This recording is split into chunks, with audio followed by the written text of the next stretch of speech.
Commander Park Ji-won gripped the rail of the bridge as the UES thunderstrike cut through the endless darkness of space. The massive dreadnought, nearly 2 kilometers of pure human engineering, hummed with barely contained power around him. His crew worked with the quiet efficiency that had made the Terran Deep Space Fleet legendary among the few alien species. Who knew humans existed? "Contact bearing 27 Mark IV, sir," called out Ensign Ko Jimin from the sensor station, her young face illuminated by the blue glow of her screens. Still just debris from that asteroid mining operation. Jawan nodded, his dark eyes never leaving the starfield ahead. 3 months of patrol duty in the Outer Rim had been peaceful, too peaceful for a man. Would spend his career preparing for humanity's eventual contact with hostile alien life. Earth's xenobiologists insisted that peaceful first contact was most likely, but Ji-won had read the classified reports. The galaxy was a dangerous place. "Sir." Lieutenant Kim Nari's voice cut through the bridge's quiet atmosphere like a knife. The communications officer's hands flew over her console, her expression shifting from confusion to alarm. "I'm picking up something on the emergency frequencies. It's not human." The bridge fell silent except for the low hum of the ships. Massive fusion reactors. Every officer turned toward Nari's station, suddenly tense. This was at the moment they'd all trained for, but hoped would never come. "Origin?" Quan asked, his voice steady despite the adrenaline now coursing through his veins. "Unknown, sir." The signals heavily distorted, bouncing off several quantum relay points. "Whoever sent this wanted it to travel far." Nari's fingers danced across her controls, trying to clean up the transmission. "Sir, the pattern suggests extreme urgency. This isn't a greeting, it's a scream for help." Captain Lee Minho, Gi-won's second-in-command and oldest friend, moved to stand beside the commander's chair. The scarred veteran of humanity's first war against the AI rebellion studied the tactical display with sharp eyes. "How far out?" "Processing coordinates now, sir," replied Lieutenant Yoon Dae-ho from the weapons station. The young officer's hands hovered over his firing controls, a habit all human military personnel had developed after too many encounters with hostile automated systems. Distance, approximately 400 light-years, deep in what our star charts mark as unexplored. Territory, Guan felt his heart rate increase. 400 light-years meant a 3-day journey through hyperspace. With no possibility of backup from Earth, if they encountered hostiles, they'd be completely on their own. "Sir, I'm getting fragments through the translation matrix," Nuri reported, sweat beading on her forehead as she worked. "The AI is trying to decode their language, but it's unlike anything in our databases." "Put it through," Gi-won ordered. The bridge speakers crackled to life. It's filled with static and the distorted sound of an alien voice. But even through the electronic noise, the terror was unmistakable. Asterisk under attack, 3 worlds already burning civilian. Evacuation, impossible. Need immediate military assistance coordinates. Attach ethereal. Council, please respond before we are all dead. Asterisk. The transmission cut off, leaving the bridge in heavy silence. Gi-won stared at the speakers, his mind racing. Whoever these beings were, they were being slaughtered, and they'd sent out a desperate plea for help. But they hadn't been calling for humanity. They'd been trying to reach something called the Ethereal Council. Sir Minho said quietly, "Those coordinates are way outside our patrol zone. You'd be violating about 6 different regulations just by investigating." Lieutenant Commander Bae Ginwoo, the fleet's tactical analyst, looked up from his console with grim news. "Sir, I've been monitoring subspace chatter from that region. There's definitely a major conflict in progress. Energy signatures suggest weapons fire on a massive scale, planetary bombardment level." Guan closed his eyes for a moment, weighing his options. Standard procedure was to report any alien contact to Earth Command and wait for orders. But that would take weeks, and from the sound of that transmission, these people didn't have weeks. They probably didn't have days.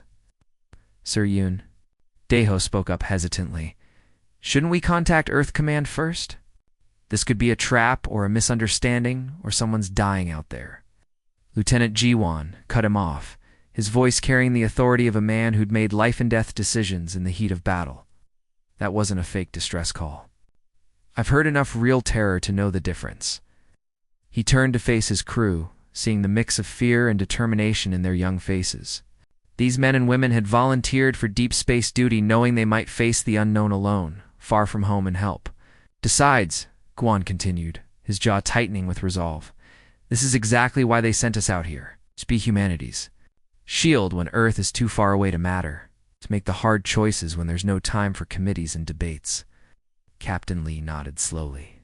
The fleet's ready, sir. All ships report green across the board. Guan looked out at the stars one more time, knowing that in a few hours, they'd either be heroes or casualties. Signal all ships. Combat readiness, full battle stations. We're going to investigate, and if we find someone slaughtering innocents... He didn't need to finish the sentence. Every person on that bridge knew what humans did to those who harmed the defenseless. The massive human. Fleet 12 heavy cruisers bristling with railguns and missile pods. 8 destroyers built for speed and firepower, and the flagship dreadnought. Thunderstrike with enough weapons to crack a moon began powering up their jump drives. The ships looked nothing like the graceful vessels of peaceful civilizations. These were warships, pure and simple, designed by a species that had learned the hard way that the universe was not a friendly place. Within minutes, they vanished into hyperspace, racing toward a war they didn't understand, to help people they'd never met, simply because it was the right thing to do. The beautiful blue-green world of Thara. Prime was dying before High Admiral Veltara's eyes, from the bridge of her flagship Peaceful Dawn. She watched in helpless horror as another of her people's magnificent City Sphere's floating gardens that had taken centuries to grow exploded in a ball of superheated plasma. The Korthok Empire's massive black warships hung in orbit like vultures, methodically destroying everything her civilization had built. Veltara's 6 arms trembled as she gripped her command chair. Her people, the Zalani, had evolved from gentle planters on a world where the biggest predator was no larger than a house cat. They'd never needed weapons, never developed military technology beyond simple defensive shields. Their greatest achievements were art, music, and the bioengineering that let them grow living cities among the clouds. High Admiral, her communications officer, chittered, his first standing on end with terror. The evacuation ships from the northern continent are requesting emergency corridors. The Korthok are targeting them specifically. Grant them whatever path they need, Veltara whispered. Watching another transport vessel, carrying thousands of cubs and elders disappear in a flash of enemy fire. Her species had sent their desperate message to the Ethereal Council 3 days ago, begging for intervention. But the council moved slowly, preferring months of debate before taking action. Her people would be extinct long before help arrived. Suddenly, every sensor on the bridge screamed at once. "Hi, Admiral," the sensor operator's voice cracked with panic. Massive hyperspace signatures detected. Multiple contacts emerging from jump space directly above us. The space around Theraprime twisted and rippled as reality itself seemed to tear open. What emerged made every being on both sides of the battle freeze in shock. These weren't the elegant crystal ships of the Ethereal Council. These vessels looked like they'd been forged in the heart of a dying star-dark gray metal covered in weapon ports. Sensor arrays and armor plating thick enough to stop asteroid impacts. The ships were massive, but they moved with a predator's grace. The largest one, nearly 2 kilometers long, looked like someone had taken a mountain and taught it to fly. Weapon turrets rotated with mechanical precision, and launch bays glowed with the orange light of active missile systems. On the other side of the battle, Korthok Fleet Commander Zethmer stared at his tactical display with growing confusion. In his 300 years of conquest, he'd never seen ships like these. The Korthok Empire had detailed files on every known military force in the galaxy, but these vessels matched nothing in their databases. "Communications," he barked at his subordinates. "Are those Ethereal Council reinforcements?" "Negative, Commander," his intelligence officer replied, his scaled hide turning pale with uncertainty. "Unknown configuration, unknown species. They're not responding to any of our standard identification requests, and they're about to become unknown casualties," Zethmer growled, turning toward his weapons officer. But before he could give the order to fire, something unprecedented happened. Captain Song Hannah was the first human to fully assess the battlefield. Her destroyer Iron Will had dropped out of hyperspace with sensors blazing, and what she saw made her blood boil. Defenseless civilian ships were being hunted down and destroyed by obvious military vessels. Burning cities fell from the sky toward the planet below. This wasn't a battle, it was a massacre. All human ships. This is Iron Will. She broadcast on the fleet channel, her voice tight with controlled fury. We have active combat situation. Civilian vessels under attack by unknown hostiles. I count approximately 50 enemy warships engaged in what appears to be planetary bombardment. Commander Park Juwon's voice crackled back immediately. Confirmed Iron Will. All ships, combat formation Delta, weapons free. Primary objective, protect civilian vessels. Secondary objective, neutralize hostile forces. Sir, came the voice of Lieutenant Colonel Choi Yemen from the Marine assault ship Steel Fang. Are we declaring this a war zone? Colonel Park's reply was ice cold. The moment they started shooting at defenseless civilians, they declared war on us. What happened next would be studied in military academies across the galaxy for generations. The human fleet moved like a pack of wolves that had been hunting together for years. No confusion, no hesitation, no attempts at communication with the enemy. They simply formed a protective barrier around the fleeing Zilani civilians and opened fire. The Zilani watched in amazement as the strange new ships deployed in formations. Their peaceful minds could barely comprehend. Some vessels moved to intercept incoming plasma bolts meant for civilian transports. Others launched clouds of small, fast-moving objects that their sensors couldn't identify. The largest ships positioned themselves between the planet and the Korthok bombardment fleet, their massive forms absorbing hits that would have destroyed any Zilani vessel. The Korthok fleet, accustomed to enemies who would attempt negotiation, or at least issue warnings before fighting, found themselves under immediate attack by an unknown force that seemed to consider talking a waste of time. Their first indication that these newcomers were serious came when a spread of human missiles punched straight through their forward shields, as if they weren't there. Impossible, Zethmer roared, as his flagship shuddered under impact. There. Weapons are solid matter. How are they penetrating our energy barriers? His tactical officer's response was drowned out by another wave of impacts. These humans, whoever they were, used kinetic weapons chunks of metal accelerated to incredible speeds. No civilized species had used such primitive technology in thousands of years, which meant no one had designed defenses against it. Lieutenant Colonel Choi grinned as his weapons came online. Watching his targeting computer paint enemy ships with red crosshairs, his Steel Fang was loaded with enough firepower to level a small moon, and every one of those weapons was about to find a target. This is Steel Fang to all ships, he announced cheerfully. Weapons hot, targets acquired. Finally, something worth shooting at. The first volley of human missiles streaked across space like falling stars, and both the Zilani and Korthok learned something fundamental about humanity that day. Most species fought for territory, resources, or political advantage. Humans fought for something much more dangerous. They fought because someone was hurting innocent people, and that was something they simply would not tolerate. As the battle erupted around Thera Prime, one thing became crystal clear. The galaxy was about to meet its new protectors. They had absolutely no patience for bullies.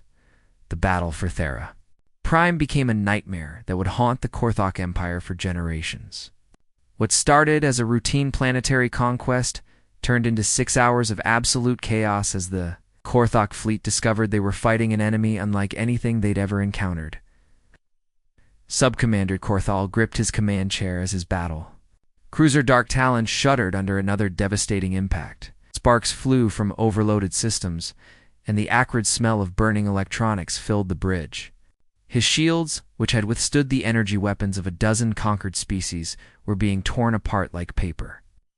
"Status report," he screamed over the alarms. "Sir, forward shields are down to 12%, his tactical officer reported, his voice cracking with panic. "These human weapons are penetrating our barriers like they don't exist." Korthal stared at his tactical display in disbelief. The enemy missiles weren't made of energy or plasma, they were solid chunks of metal, moving at impossible speeds. His energy shields, designed to deflect or absorb directed energy attacks, simply couldn't stop physical projectiles traveling at 30% of light speed. "How is this possible?" he whispered. "No civilized species has used kinetic weapons in millennia." The answer came in the form of another missile barrage from the human heavy cruiser Mountain Breaker. Captain Osungmin watched with grim satisfaction as his railgun batteries found their mark. Each projectile was a simple tungsten rod, but accelerated by magnetic fields to speeds that turned them into unstoppable spears of destruction. Direct hit on their primary weapon array, reported his weapons officer, Lieutenant Park Sujin. Their return fire is decreasing. "Good. Target their engines next," O ordered, his scarred face illuminated by the tactical display. "We want them disabled, not destroyed. Dead enemies can't answer questions about who sent them." "Sir." 3 more hostiles are attempting to break formation and retreat," called out his sensor operator. O's expression hardened. During his 20 years of military service, he'd learned one fundamental truth. If you let enemies escape, they always came back with friends. "Negative. Signal the Iron Fist and Thunderhawk. Form pursuit formation. No one leaves the system alive unless they're in handcuffs." This was the moment the watching galaxy learned something terrifying about human military doctrine. Most species fought until they achieved their immediate objectives: capture territory, secure resources, or force favorable negotiations. Humans fought until their enemies were completely unable to threaten anyone ever again. The Korthok fleet had conquered 47 worlds using intimidation and superior firepower, found themselves being systematically hunted down by an odd enemy that showed no mercy to those who harmed civilians. Human ships moved like predators, coordinating their attacks with a precision that spoke of countless hours of combat training. Lieutenant Commander Bei Ginwu, aboard the destroyer Stormrider, pursued a fleeing Korthok frigate with relentless determination. "Target their jump drive," he ordered his weapons officer. "If they can't escape, they can't bring reinforcements." The frigate's engines exploded in a shower of sparks and debris, leaving it drifting helplessly in space. Within minutes, a human boarding shuttle was clamped to its hull, and Major Kim Sunwoo was leading his marine assault team through the breach. The Korthok crew had barricaded themselves in their command center, but human combat engineers made short work of their defenses. When the doors finally blew open, Sunwoo found a dozen alien warriors cowering behind overturned furniture, their weapons abandoned. "Please," their commander whimpered through a universal translator, his reptilian features twisted with fear. "We surrender. We can negotiate. The Empire will pay reparations, sign peace treaties, establish trade agreements." Sunwoo's expression was carved from stone as he gestured for his troops to secure the prisoners. "Funny how you want to talk now. Where was this diplomatic spirit when you were bombing schools and hospitals?" "We were following orders," the Korthok officer protested. "We're soldiers, not monsters." "Soldiers protect the innocent," Sunwoo replied coldly, zip-tying the alien's hands behind his back. "Monsters target civilians. You made your choice." Across the battlefield, similar scenes played out as human forces systematically dismantled the Korthok invasion fleet. The aliens' superior numbers meant nothing against enemies who had trained for war since childhood, who viewed combat not as a tool of conquest, but as a sacred duty to protect those who couldn't protect themselves. Captain Song Hannah, commanding the destroyer Iron Will, watched the final Korthok ship surrender with grim satisfaction. Her vessel bore deep scars from enemy plasma fire, but her crew wore those battle wounds like medals of honor. "All enemy vessels neutralized or captured," she reported to Commander Park. "0 human casualties, though we've got some hull damage." "And depleted ammunition stores?" "Understood. Signal the fleet to begin recovery operations," Park replied. "And someone get me a secure channel to the Zilani flagship. We need to talk." As the smoke cleared from the battle, High Admiral Veltara slowly guided her command ship toward the human flagship. Her vessel broadcast every peaceful signal in the galactic database, musical tones, mathematical sequences, even traditional friendship prayers. Her people had never encountered warriors like these, and she wasn't sure what to expect. When Commander Park's face appeared on her communication screen, Valtara was shocked. She'd expected to see a savage beast, scarred and brutal from countless battles. Instead, she found herself looking at a tired-looking man with kind but determined eyes. His uniform was simple, practical, and bore no decorations except for a small patch showing the blue marble of Earth. "Commander Park," she whispered, her voice trembling with emotion. "I don't know how to thank you. You've saved us all. Our children, our elders, our entire civilization. We owe you everything." Park nodded grimly, running a hand through his dark hair. "That's what we do, Admiral. We see innocent people in danger, we step in. No thanks necessary." Ow. "But you traveled so far, risked so much for people you'd never met." "Distance doesn't matter," Park interrupted gently. "Right and wrong don't change based on how many light years you have to travel. Your people were being slaughtered. We stopped it. That's all there is to it." Valtera studied his face, seeing something in his expression that made her fur stand on end. "You're not like other species, are you? The way you fight, the way you think about war, Park was quiet for a moment, staring past her at the burning wreckage of the Korthok fleet. "Maybe not. Where we come from. You protect the innocent, no matter the cost. That's not negotiable." As the human fleet began organizing the evacuation of wounded and the processing of prisoners, word of the Battle of Theraprime spread across the galaxy at light speed. Within hours, every major civilization would know about the mysterious species that had appeared from nowhere to single-handedly destroy an entire Korthok invasion force. And in the depths of space, more distress calls were already being transmitted, all carrying the same desperate hope that the human protectors might hear them too. The news hit the galactic communication networks like a shockwave. Within hours of the Battle of Theraprime, quantum relay stations across 50 star systems were buzzing with the same impossible story. An unknown species had appeared from nowhere and single-handedly annihilated an entire Korthok invasion fleet. In less than 6 hours, on the crystal spires of Ethereal Prime, the galaxy's most advanced peacekeeping organization was in complete chaos. The Ethereal Council Chamber, a magnificent dome of living light that had hosted diplomatic sessions for over 10,000 years, flickered with unprecedented agitation.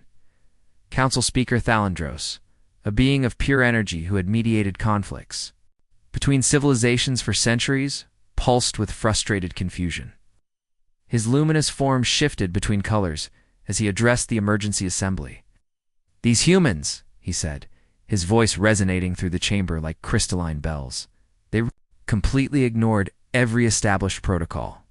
They didn't attempt negotiation, didn't file intervention paperwork, didn't even identify themselves properly before opening fire on another species." The chamber filled with worried murmurs from the assembled representatives. The Vorthok delegate, a massive creature with tentacles instead of arms, waved his appendages anxiously. "This sets a dangerous precedent. What if other species decide to take military action without council approval?" "Indeed," agreed the Silthery ambassador, her insectoid features clicking with disapproval. "We've maintained galactic peace for millennia through careful diplomacy and measured responses. These humans threaten to destroy everything we've built." But Council Member Yathara, an ancient being whose crystalline body had witnessed the rise and fall of entire civilizations, spoke with dry amusement. "They also saved an entire civilization from extinction in under 6 hours. Something we've been debating how to do for 6 months." The uncomfortable silence that followed was broken by the arrival of urgent intelligence reports. The Korthok Empire, one of the galaxy's most feared military powers, had lost their entire 23rd Conquest fleet. 50 ships, including 3 massive dreadnoughts, had been either destroyed or captured by a force less than half their size. "Is impossible," whispered the Ethereal Council's military advisor, a being of pure thought who had analyzed every major conflict in recorded history. "No species has ever achieved such a decisive victory against the Korthok." Their ships are among the most advanced in the galaxy. Meanwhile, on Earth, Fleet Admiral Roberts sat in his underground command center, staring at the most disturbing after-action report he'd ever read. The walls around him were lined with screens showing real-time feeds from humanity's space installations. But all he could focus on was the impossible situation his deep space fleet had stumbled into. "Let me get this straight, Commander," he said into the quantum communication link, his voice tight with barely controlled panic. "You took our entire deep space fleet, every advanced warship humanity has ever built, into unknown territory. Started a war with something called the Korthok Empire, and completely destroyed their invasion force." Commander Park's voice crackled back through the quantum link, calm and steady, despite being 400 light-years away. "In our defense, sir, they were committing genocide when we arrived. Rules of engagement were clear. We had to protect civilian populations." Roberts rubbed his temples, feeling a headache building. "I suppose they were clear. But Park, do you understand what you've done? You've announced humanity's existence to the entire galaxy by destroying one of their most powerful military forces." "Sir, with respect, our existence was going to be discovered eventually. At least this way, we've established ourselves as protectors of the innocent rather than conquerors." "That's assuming we survive the next few weeks," Roberts muttered. "What's the current situation out there?" "Complicated, sir. The Korthok Empire has issued formal demands for our surrender. They're calling us a savage Deathworld species and demanding that we turn ourselves over for execution.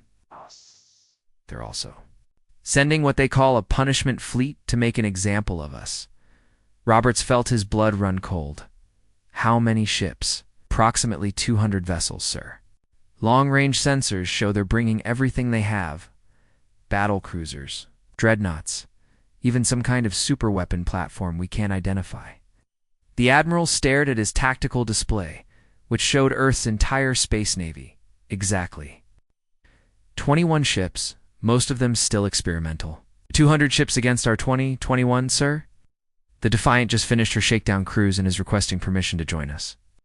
Roberts couldn't believe what he was hearing. "Commander, are you insane?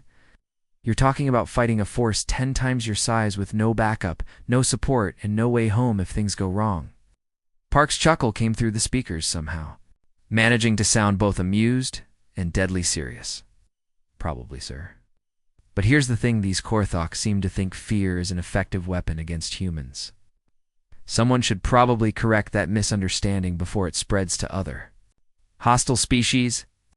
Park, listen to me. You need to withdraw immediately. Come home, and we'll figure out a diplomatic solution." "Can't do that, sir. We've got 15 other species sending us distress calls, asking for protection. Word's gotten out that there's finally someone willing to stand up to the bullies.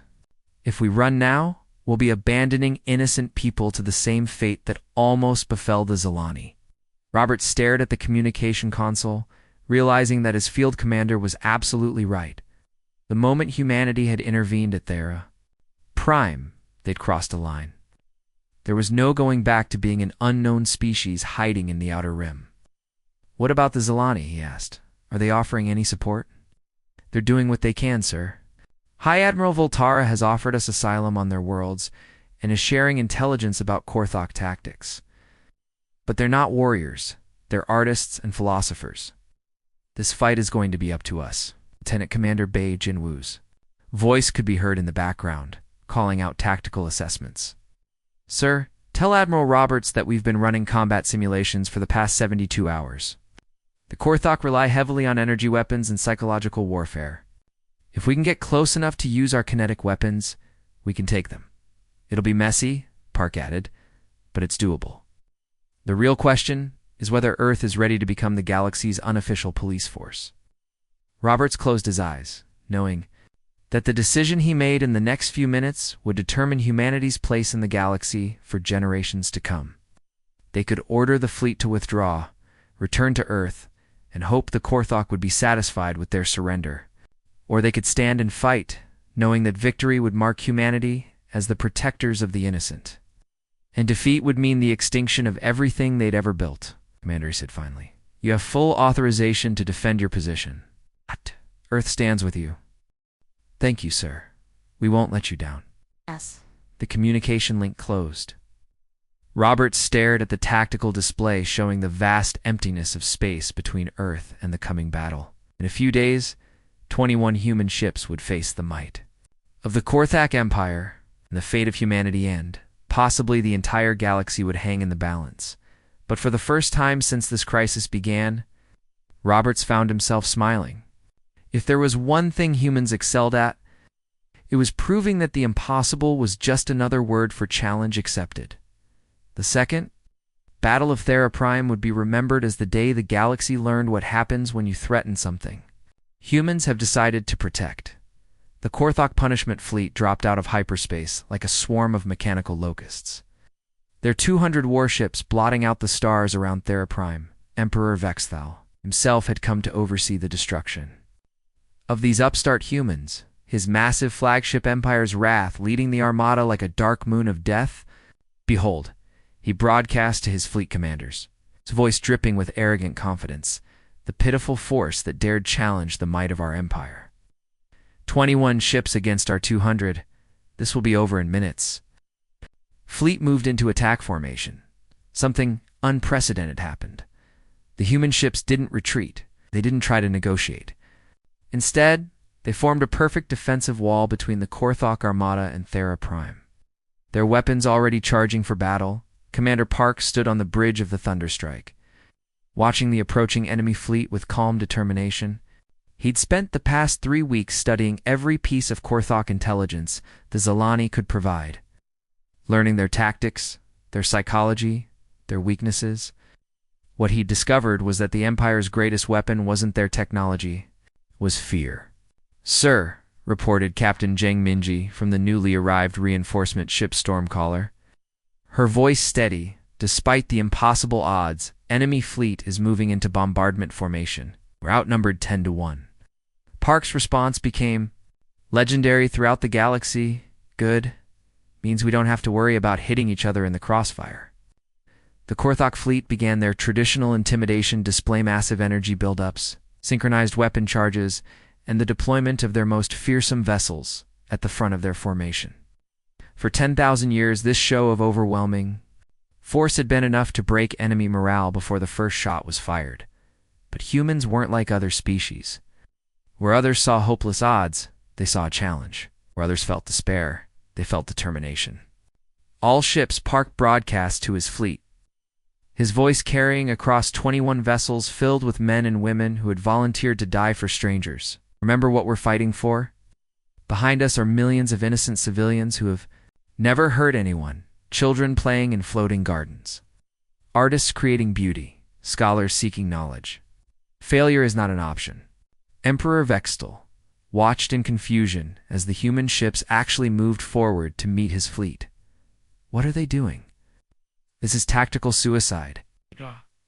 His confusion turned to alarm as the first wave of human missiles punched through his flagships, shields like they were made of paper. These weren't the energy weapons his fleet was designed to counter. They were solid projectiles moving at incredible speeds, and his defenses were completely useless against them. The battle that followed shattered every rule of galactic warfare. The Korthak Empire had fought hundreds of species, and they all followed the same pattern. When outnumbered, they retreated. When faced with superior firepower, they surrendered. When their ships were damaged, they withdrew for repairs. Humans did none of these things. Captain O'Sungman, his heavy cruiser, Mountain Breaker, burning from multiple plasma hits, continued firing until his last railgun battery went silent. When his weapons were destroyed, he used his ship's engines to ram a Korthok battlecruiser. Taking both vessels out of the fight, Lieutenant Commander Kim Tae-young, commanding the destroyer Steel Rain, found himself surrounded by 6 enemy ships. Instead of surrendering, he overloaded his reactor and took all 6 with him in a nuclear fireball that lit up half the battlefield. But the moment that defined the battle came when Captain Han Ye-jin's destroyer Braveheart was crippled by enemy fire. Her hull was breached, her life support was failing, and her crew was dying around her. Any rational commander would have abandoned ship instead. Ye-jin sealed herself on the bridge and aimed her crippled vessel directly at the Korthok flagship's reactor core. Her final transmission, broadcast across the entire battlefield, was heard by every human and alien in the system. For the innocent. For those who cannot protect themselves. For the future we're building together. The explosion when Braveheart struck Empire's wrath was visible from the surface of Theraprime. Emperor Vextel, his flagship destroyed and his fleet in chaos, made a decision that would have been unthinkable hours earlier. He ordered a full retreat. But the humans weren't finished. They pursued the fleeing Korthok ships, ensuring that not one enemy vessel escaped to threaten other innocent worlds. When the smoke cleared 12 hours later, the entire Korthok punishment fleet had been destroyed or captured. The human fleet had lost 6 ships and over 3,000 brave souls. But their sacrifice had saved an entire civilization and sent a message that echoed across the galaxy. Humanity would not tolerate the strong preying upon the weak. The political aftermath reshaped galactic civilization overnight. The Korthok Empire, faced with the complete destruction of 2 entire fleets, formally requested peace negotiations for the first time in their history. The Ethereal Council, embarrassed by their own ineffectiveness, invited humanity to join. As military advisors, most importantly, dozens of oppressed civilizations began sending distress calls specifically addressed to the Deathworld protectors. 6 months later, Damaro Park promoted, after his stunning victory, stood on the bridge of his new flagship Humanity's Promise. The ship was larger than the old Thunderstrike, built with lessons learned in battle and equipped with the best technology human engineering could produce. Around him sailed a mixed fleet of human warships and vessels from allied species who had chosen to join the fight for galactic justice. Lieutenant Shin Yunji, his communications officer, looked up from her station with the expression he'd come to know. Well, sir, we're receiving another distress call. The Vorthon Republic is under attack by something called the Hegemony of Ash. They're requesting immediate assistance. Park smiled grimly, the same expression that had become famous throughout the galaxy. Signal the fleet. All ships, prep for jump. Looks like we have work to do. As the human-led protection fleet vanished into hyperspace, bound for another war, in defense of people they'd never met, the galaxy watched and understood a fundamental truth that would define the new age. There were indeed worse things than being conquered by an empire. The worst thing was being ignored by those who could have helped but chose not to. And humanity, it seemed, would never make that choice. The end.